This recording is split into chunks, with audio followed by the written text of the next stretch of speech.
Je voulais montrer comment on pouvait couper en deux un objet, comme par exemple une pomme, dans Blender. Et on va utiliser le Rigid Body et aussi le modificateur Data Transfer. Alors je vais sélectionner mon cube, rentrer en mode Edit et je vais faire un clic droit Subdivide. Et ici dans l'opérateur box, je vais mettre 11 subdivisions par exemple et une smoothness de 1 de manière à créer cette forme sphérique. Ensuite, je vais sélectionner le vertex qui est au sommet. Je vais activer l'option Proportional Editing ici. Et je vais déplacer le vertex vers le bas. Et à nouveau, de manière à créer ce renfoncement comme ça. Et puis je vais tout sélectionner, faire un scale sur Z. Et je vais m'arrêter là, voilà, en disant que j'ai ma forme de pomme. Je vais faire un clic droit Shade Smooth. Et je vais dupliquer mon objet, Shift D, Enter, et je vais appeler la duplication référence ou ref, et je vais cacher l'objet ref. Je reviens à ma pomme initiale, et en mode Edit, je vais sélectionner l'Edge Loop central, et je vais presser V pour découper.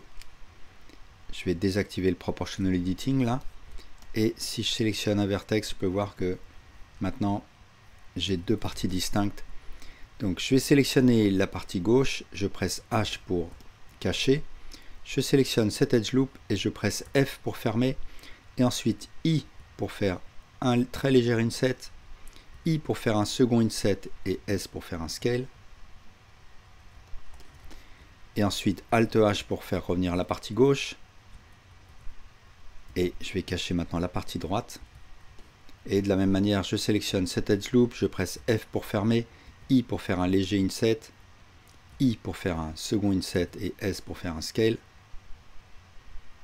Alt H pour faire revenir l'autre partie.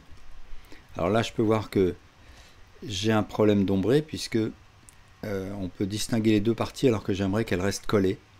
Donc ce que je vais commencer par faire, c'est aller dans Object Data et sous Normal, activer l'Auto Smooth de manière à récupérer, à ce que l'ombré ne se fasse pas entre les faces perpendiculaires, entre ces faces-là et les faces intérieures.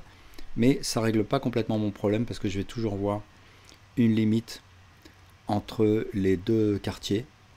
Et donc pour régler ça, je vais en fait utiliser les ombrés de mon objet ref, de mon objet initial, pour les projeter sur mes deux parties là.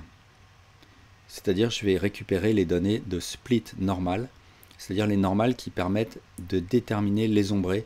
Donc j'ai fait un tutoriel sur le sujet du shading, je le mettrai en lien. Alors pour faire ça, je vais d'abord, alors je vais faire Alt A, je vais d'abord sélectionner tous ces vertices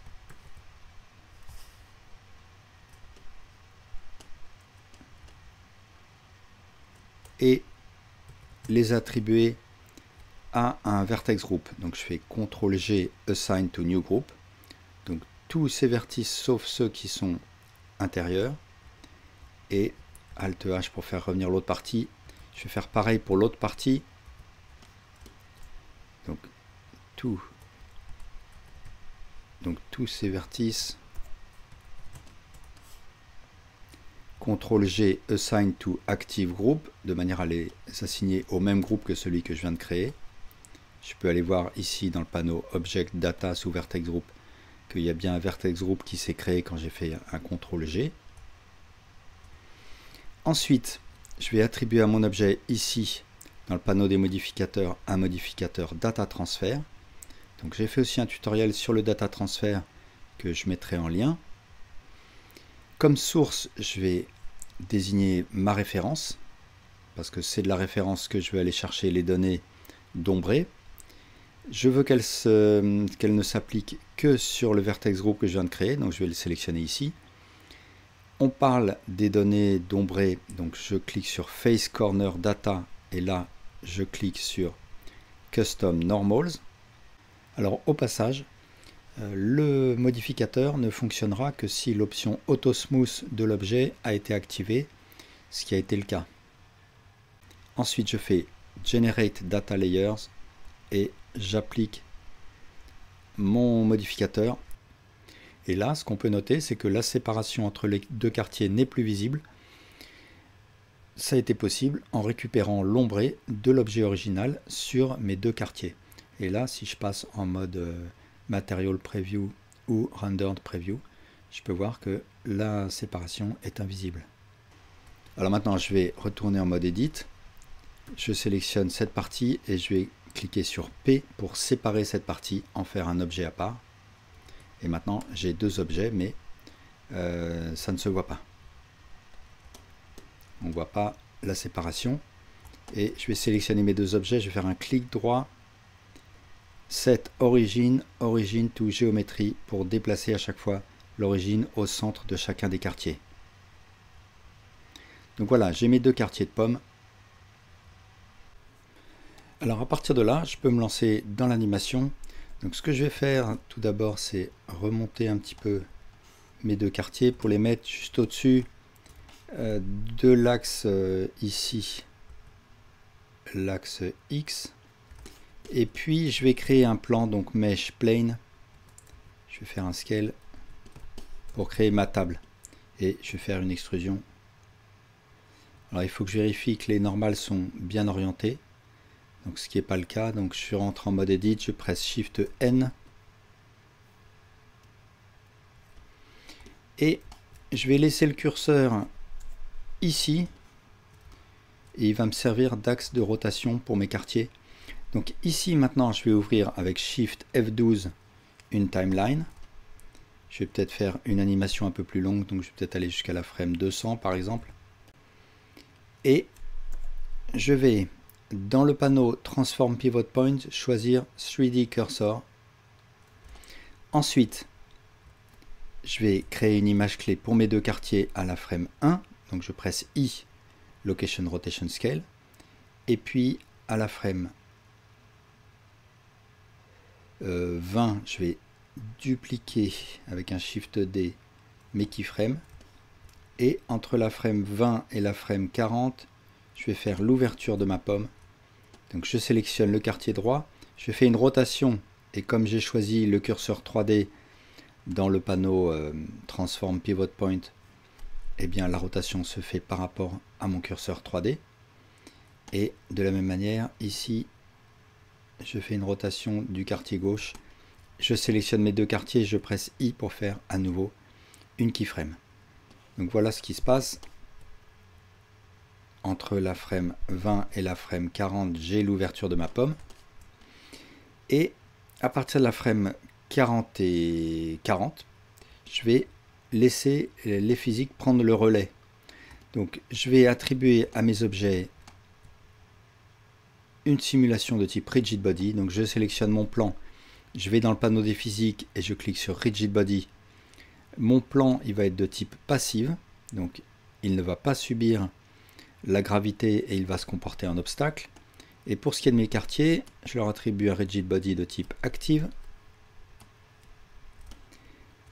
Mais la simulation n'aura lieu qu'à partir de la frame 40. Donc à la frame 39, pour le quartier gauche, je vais activer l'option Animated pour que ce soit l'animation qui fasse bouger mon quartier jusqu'à cette frame 39. Je presse I pour créer une image clé. Et à la frame 40, je désactive Animated et je presse I.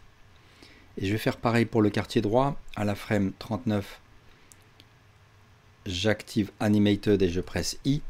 Et à la frame 40, je désactive Animated et je presse I. Donc l'animation va être prise en compte jusqu'à la frame 40. Et à partir de la frame 40, c'est la simulation qui va prendre la suite, la simulation de physique. Alors voilà ce que ça donne si je lance l'animation. J'ai bien l'ouverture de ma pomme et puis ensuite la physique qui prend le relais. Alors je voudrais que ça aille un petit peu plus vite, donc ce que je vais faire c'est aller dans le panneau Scene ici. Je vais aller sous Rigid Body World et là je vais augmenter la valeur speed, je vais mettre 2 par exemple.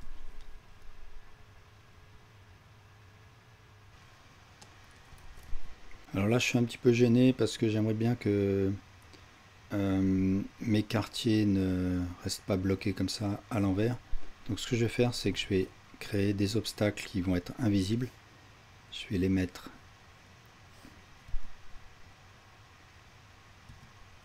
par ici. Je vais ici, dans le panneau des physiques, Rigid Body Passive. Et je vais cacher l'objet. Et donc il va se comporter en obstacle. Mais là, il est un petit peu trop fort, donc je vais le baisser.